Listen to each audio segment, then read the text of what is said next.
Hi guys! Kumusta na kayo dyan? Yan, tingnan nyo yung aking garden ay ready na talagang i-harvest lahat.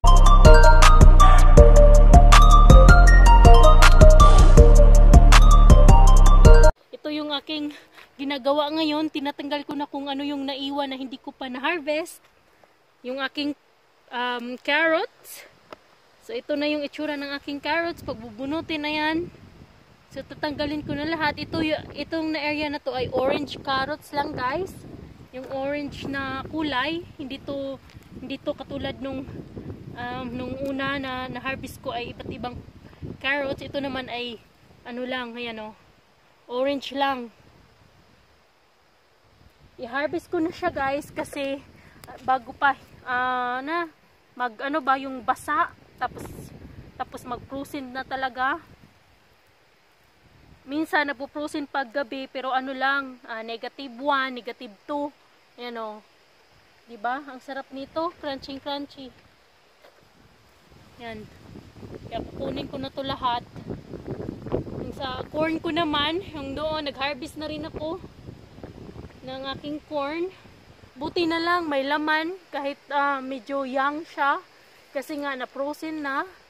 Ayan o, yung paligid, tingnan nyo, nagdidilaw-dilaw na. Kaya fall na talaga. Magwi-winter na soon. Kaya yan. Harvestin natin lahat, guys. Yan o.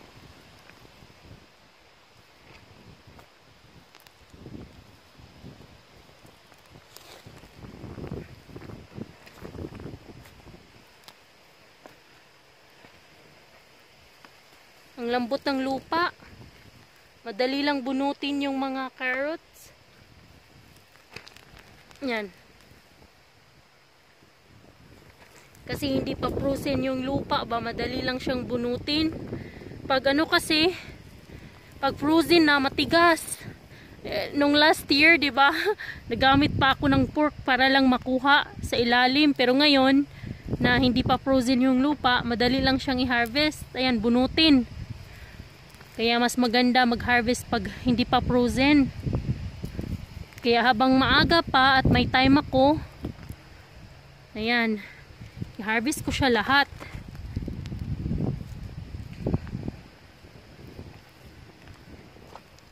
Yan.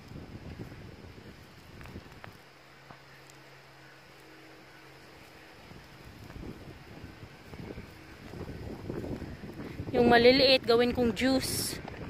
Pasensya na kayo sa ingay.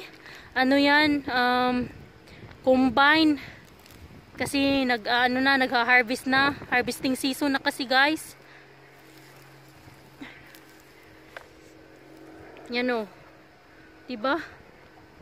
Ang dami, kahit ano lang, kahit maliit na area lang, ang dami mo nang ma-harvest na carrots.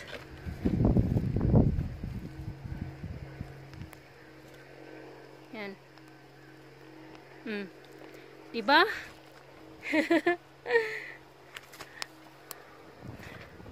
Kunin ko rin yung aking parsnips. So ito yung parsnips ko.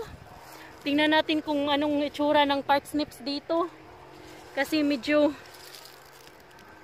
late na. Oh, matigas pala. Lah. Naku, ang liit. Ayan o. Tingnan nyo yung iba. Favorite pa naman to ng asawa ko. Nah, bakit hindi mabunot? Ito malaki. Yan o. Tigas naman. Tigas kunin. Try natin. Magkuha ako ng pork. Lah, hindi mabunot. Ayan yung parsnips ko. Hindi siya mabunot. Asan naman yung pork? Ayan, pinatulong ko na yung asawa ko, guys. Para kunin yung parsnips. To the rescue.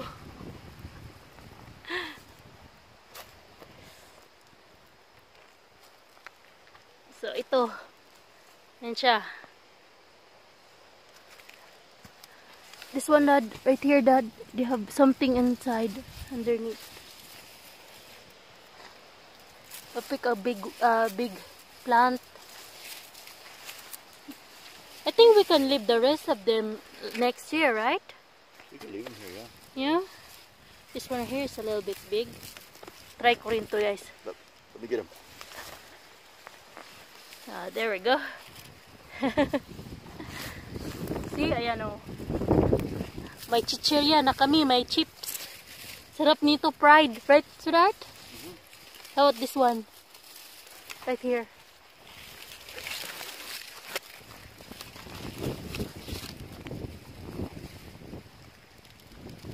There's one down there.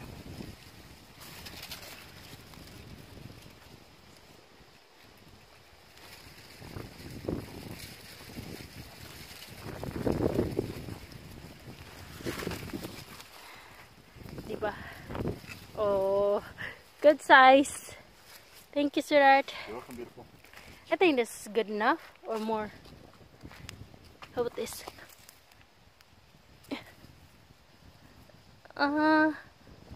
Maybe not. May carrots pa pala kami dito, oh. Ito yung naiwan ko na kasi sobrang liit ngayon, medyo malaki na siya. Kunin natin, guys, different color to. Ayan, oh. 'Di ba malaki na? Iniwan ko siya. Sila kasi maliit pa. Ayan, oh, lumaki na. Kunin ko na rin para hindi masayang. Oy.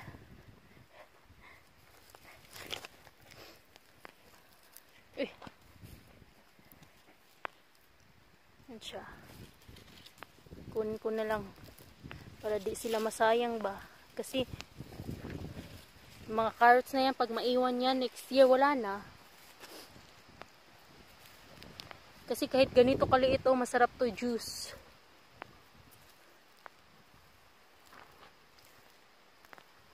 May juice pa rin yan. Uy.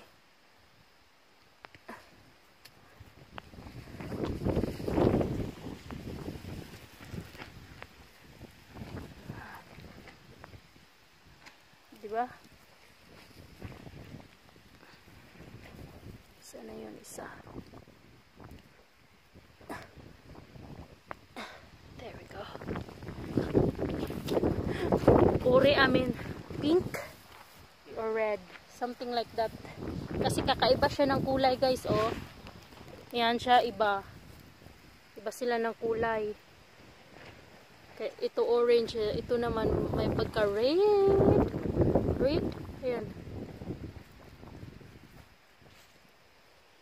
Yan. Iba ang kulay. Yung corn. Yung aming potato ay hindi pa namin na-harvest. Kasi hindi pa ready yung root cellar. Iwan ko lang kung kailan. Ang dami kong tomatoes, guys, oh. Ayan siya. Kahit ano na to, yung parang napabayaan na kasi ang dami ko namang tomatoes, pero nag-ano pa rin siya, nag-bloom. Ayan, oh, ang daming bunga. Ito naman yung aking, ang tawag niyan, na kinain ng aking mga manok. Kasi pinabayaan ko na yung manok na pumupunta sa aking garden. Ayan, oh. Yung aking beets. Kunin natin lahat, guys.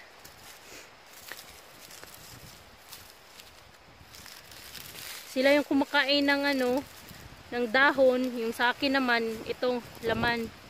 Ayan. Harvest na natin lahat bago pa masayang. Mahangin din.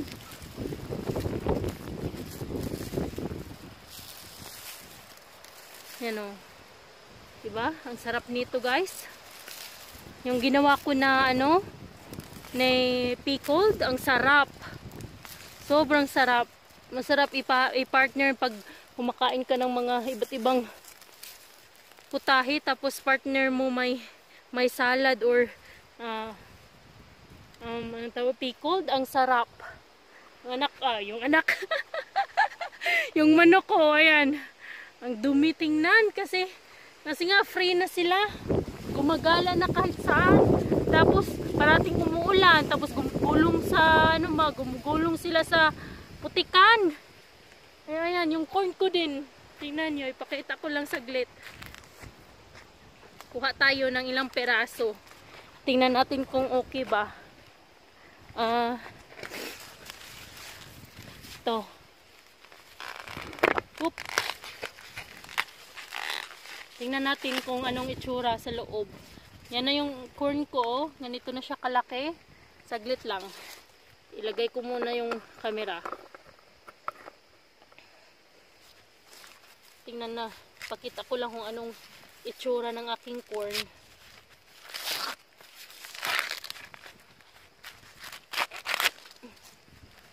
Yan. Taran! Hindi naman siya gaanong super perfect talaga, pero nakakain mo na siya, guys. Ayan o. Diba? Ang sarap nito. Nilaga. Fresh na fresh. Yan siya. Hindi siya perfect talaga. Pero hindi naman to pang tinda. Kami lang naman ang kumakain. Kaya okay na din to. Pasado na rin to sa amin. Ayan o. Medyo frozen na kasi. Yan. Ang sarap nito, guys. Ayan. Diba? Saglit. Asa naman yung lagayan ko? O, andun pala. So, ito yung mga corn ko dito. Ayan, yung itsura ko ng corn ay patay na patay. Yung ano na ba, yung parang dry na. Nag-harvest na ako nito. Ayan, tingnan nyo, madaming balat. Kasi, nag-harvest ako every time na kumakain kami ng corn. Dito ako kumukuha. Ayan lang, ipapakita ko lang sa inyo. Yung beans ko, wala na. Dry na siya. Nag-harvest ako kahapon para gawin kong ginisa ko siya. Yan, maliliit na lang oh. Wala na.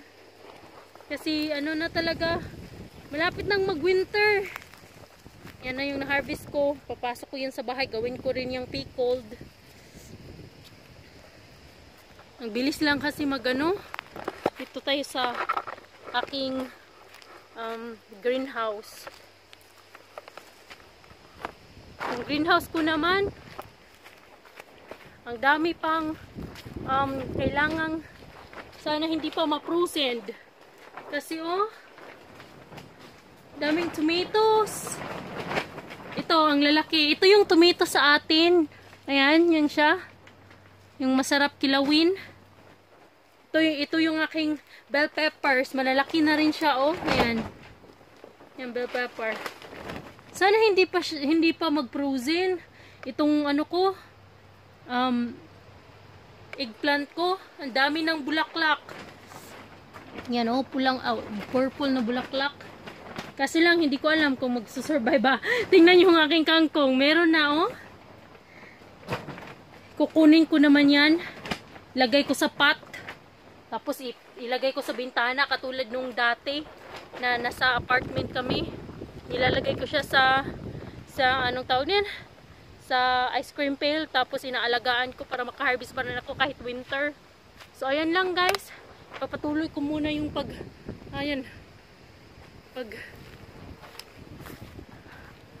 pag-harvest ko. Ito yung plastic na ginamit namin pang cover ng garden nung tuloy-tuloy na nag-frozen ba every night. Negative 1, negative 2 para hindi masira yung aking garden. Kahit papaano, makaka-provide pa. At saka yung corn namin, lalaki pa siya. Kaya ayan o, lumaki siya. Kasi tinakpan namin siya ng